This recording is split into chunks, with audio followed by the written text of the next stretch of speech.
Salut tout le monde, moi c'est Bella, je viens du Portugal. Pensez à liker la vidéo et à vous abonner à la chaîne. Depuis que ma mère travaille ici comme femme de chambre, l'hôtel c'est un peu devenu mon terrain de jeu. Mais chaque fois qu'elle me surprenait à observer les clients, elle me tirait l'oreille en me disant « Bella, combien de fois je dois te répéter que les clients n'aiment pas qu'on les épie ? Mais maman, tu veux que je fasse quoi pendant que tu nettoies ? Sérieux, pourquoi ta fille traîne encore ici ?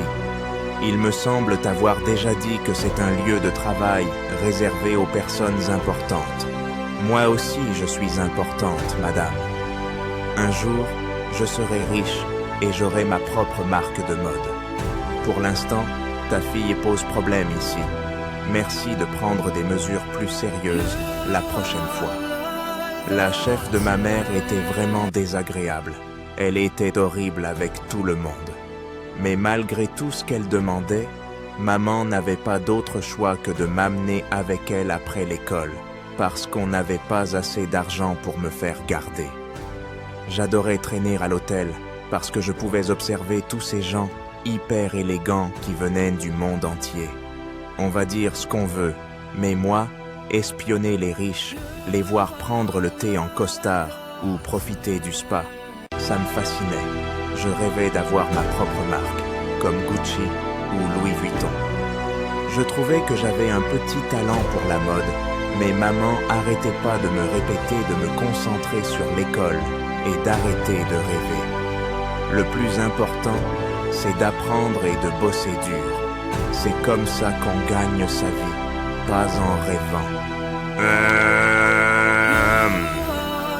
Mais alors, pourquoi Oprah, elle passe son temps à nous dire de rêver grand? À 10 ans, j'ai commencé à marcher et parler comme une vraie bourgeoise, et ça rendait ma mère folle.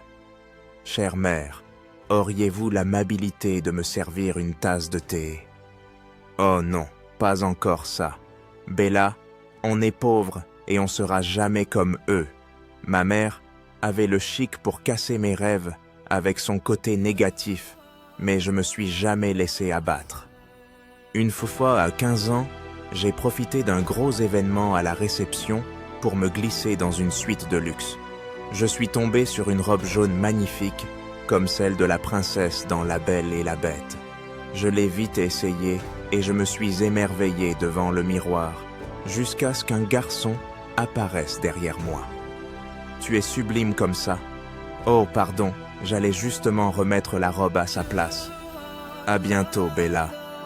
J'étais complètement troublé, déjà parce que ce gaz était canon, et en plus, quand il m'a effleuré la joue, j'ai eu des frissons.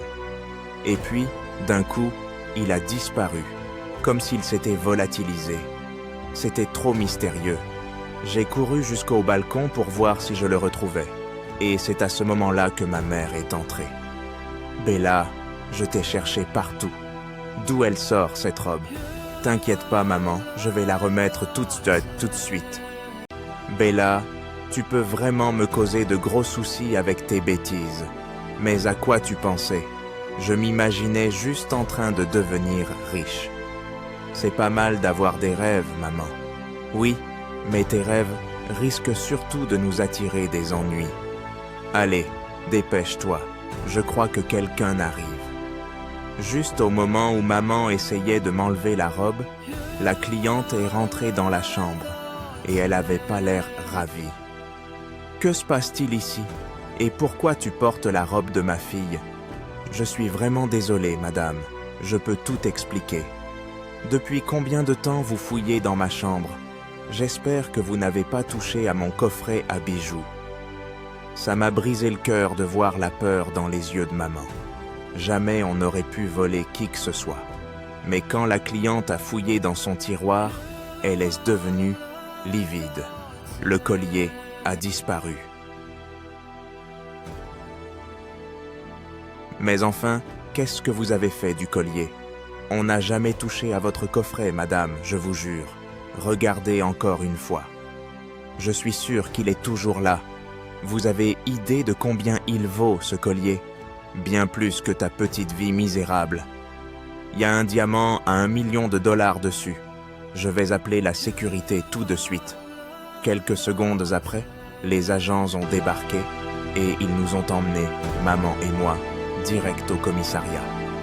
J'étais complètement perdu, mais je me rappelais encore ce garçon qui s'était volatilisé. Peut-être que c'était lui, le voleur. On s'est fait interroger par un flic qui n'arrêtait pas de déformer ce que je disais. « Tu es entré dans la chambre pour vérifier qu'il n'y avait personne ?» « Non, j'ai jamais dit ça. En vrai, je traînais dans l'hôtel, j'ai vu la porte ouverte et je suis entré. Quand j'ai vu la superbe robe, j'ai pas pu résister. Donc t'as essayé une robe qui était pas à toi et tu cherchais sûrement un collier pour aller avec, non? Mais non, il y a un garçon qui est entré dans la chambre, puis il a disparu. Donc toi et ta mère, vous avez laissé quelqu'un d'autre voler le collier? Peu importe à quel point j'étais honnête, le flic sous-entendait toujours qu'on était coupables, ma mère et moi. Les jours passaient, la police continuait son enquête, et au final, le verdict est tombé. Ils ont arrêté ma mère. J'étais dévasté, c'est entièrement ma faute. Je suis désolé, maman. Tu vas devoir vivre chez ton oncle pendant un moment. Je te promets que je vais te sortir de là. Je vais retrouver le vrai voleur de ce collier. 2 ans se sont écoulés, maman était toujours en prison, et moi, je m'étais complètement isolé.